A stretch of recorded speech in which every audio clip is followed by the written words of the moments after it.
Turn now to the gentlelady from California, Congresswoman Chu.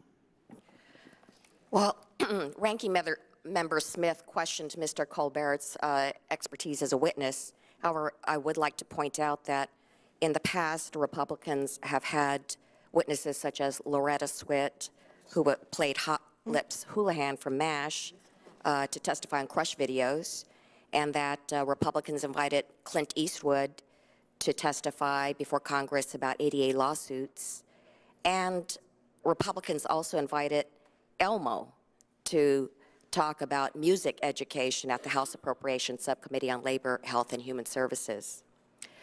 Well, on another note, Mr. Colbert, thank you for attending this hearing and highlighting the plight of farm workers. The situation is indeed dire, and I know from my state of California, I heard about the case of Mr. Asuncion Valdivia, who came from Mexico for a better life and took a job that few Americans wanted to do. Every day in the hot summer months, he picked grapes for 10 hours straight in 105-degree temperatures. And then one day he fell ill. He fell ill and could not stand up. And G. Mario Vineyards, rather than calling the ambulance, told his son to drive Mr. Asuncion home. On the way home, Mr. Asuncion died of a heat stroke, and his son had to watch his father die of a preventable heat stroke at the age of 53. And in fact, this is only one of many stories like this. There have been 23 reported deaths since 2001, and those are only the reported deaths. But this was the last straw, and that's why I worked with Mr. Rodriguez and UFW in carrying legislation to require water, shade, and rest periods on every farm so that outdoor workers could be protected. So I'm wondering, Mr. Colbert, did any of the farm workers that you picked with talk about working conditions having to do with heat, with water, shade, rest periods, any of those kinds of things? No, we didn't talk. Thank you very much for asking me the question, first of all. But no, we didn't really talk that much. I tried to engage them in conversation, but I don't speak Spanish very well. And they seemed very busy with the beans and with the corn. And I tried to get them to sing field songs and that sort of thing, and they didn't seem to have any.